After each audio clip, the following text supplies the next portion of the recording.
بھائیوں آپ خیال رکھیں گے، غور کریں گے، حضرت عبداللہ ابن عمر رضی اللہ تعالیٰ عنہ کے بارے میں پوچھا تو سیدہ فرماتی ہیں کہ نبی کریم صلی اللہ تعالیٰ علیہ وسلم نہ زیر لب مسکرائے اور فرمایا حفصہ تیرا بھائی ہے تو اچھا، لیکن میں نے سنا ہے کہ عشاء کی نماز پڑھتا ہے تو فجر تک سویا ہی رہتا ہے۔ او نوجوانوں، 10 بجے تک سونے کی بات نہیں ہوئی، 9 بجے تک سونے کی بات نہیں ہوئی، 11 بجے اٹھنے کی بات نہیں۔ حضور فرمانے لگے میں نے سنا ہے کہ عشاء کی نماز پڑھ کے سو جاتا ہے اور فجر تک سویا ہی رہتا ہے، اسے چاہیے کہ تہجد کے وقت اٹھا کرے، اللہ کی بارگاہ میں حاضر ہوا کرے، آہوزاری کرے، سجدے کرے، عبادت کرے۔ اٹھتا ہے اور فجر میں جا کے اٹھتا ہے۔ حضرت جناب حفصہ رضی اللہ تعالیٰ عنہ کہتی ہے میں نے جناب عبداللہ ابن عمر کو پیغام دیا اور میں نے کہا میرے جوان بھائی سن، نبی پاک نے فرمایا ہے تو اچھا پر تہجد میں نہیں اٹھتا، نفل نہیں پڑھتا۔ او میری ملت کے جوانوں، مزہ نہیں آ جاتا جب ساری دنیا سوئی ہو، ساری دنیا، اور بستر بھی گرم ہو اور نیند بھی پورا غلبہ کر رہی ہو، اور اچانک گھنٹی بجے دماغ میں، آنکھ کھلے، گھڑی پہ نظر پڑے، 3:30 4 بجے کا پیغام گھڑی بتائے، اور کوئی چڑھتی جوانی والا اٹھ کے وضو کرے، اور جب وہ مصلی کھول کے بچھائے تو مدینے والے محبوب کہتے ہیں کہ ہر نماز پہ رب ثواب دیتا ہے، اور جو اٹھ کے تہجد کی نماز پڑھے اسے دیکھ کے تو رب مسکراتا ہے، جو اس کی شان کے لائق ہے، جو اس کی شان کے لائق، وہ مسکراتا ہے، خوش ہوتا ہے کہ میرا بندہ تہجد میں اٹھ گیا، وہ مسکراتا ہے۔ کاش ہماری صبحیں کبھی اپنے مالک کے نام ہو جائیں، کاش کے صبح حضرت ابو الحسن رحمت اللہ تعالی علیہ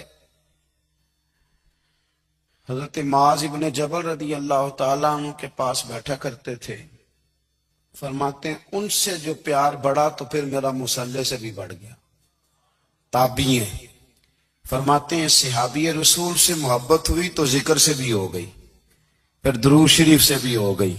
محبت ان سے بڑھی تو پھر اللہ نے مسجد کا پیار بھی بڑھا دیا۔ آپ فرماتے ہیں کہ میری ہر وقت طبیعت چاہتی تھی کہ بس اللہ اللہ کروں، بس اللہ اللہ کروں، بس نہ میں تھوڑی جان چھڑاؤں لوگوں سے، کوئی 10 منٹ ملیں تو میں کوئی 4 نفل پڑھ لوں، میں تھوڑا سا نہ بچوں لوگوں سے، اور مجھے تسبیح ملے تو میں نہ کچھ 400-500 دفعہ استغفار پڑھوں، سبحان اللہ، الحمدللہ، اللہ اکبر، لا حول ولا قوت الا باللہ، میں نہ تسبیحات پڑھوں۔ فرماتے ہیں کہ بچے تھے گھر میں 6-7، غربت تھی، کام ملتا کوئی نہیں تھا، اور میں کام چور نہیں تھا، کام ڈھونڈتا تھا، پر اللہ کی قدرت کے کام نہیں ملتا تھا۔ فرماتے ہیں کہ میں نے ایک دن اپنی اہلیہ سے کہا کہ آج میں پھر جاتا ہوں کام ڈھونڈنے، تو میری بیوی بڑی فرما بردار تھی، پر اس دن نہ غربت کے ہاتھوں تنگ آ کے کہنے لگی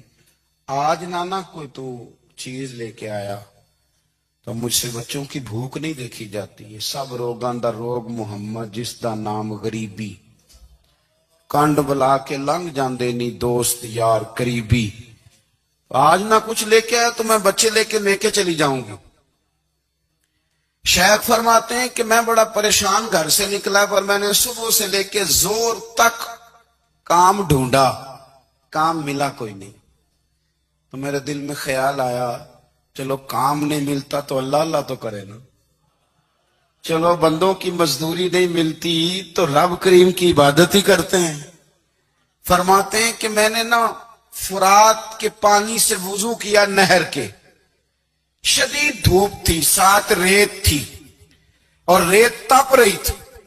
میں نے اپنا رومال وہیں مصلی کے طور پر بچھا لیا،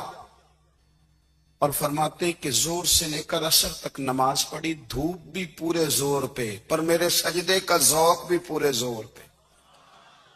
فرماتے ہیں سورج بھی چمک رہا ہے اور رب کی عبادت کا ذوق بھی پورے زور پہ، میں سجدہ کروں تو پھر میرا اٹھانے کو جی نہ چاہے۔ میرے استاد لکھا کرتے تھے، یہ ان کا شعر ہے، وہ کہا کرتے تھے مجھے سوز دے، مجھے ساز دے، اور مجھے نیم شب کا نیاز دے، دم سجدہ خود کو میں توڑ دوں، مجھے ایسا ذوق نماز دے۔ اور میں تیری بہار کا پھول ہوں، میں کھلا بھی ہوں تو تیرے لیے، مجھے میری شاخ سے توڑ لے، مجھے اپنی زلف کا ناز دے۔ بھائی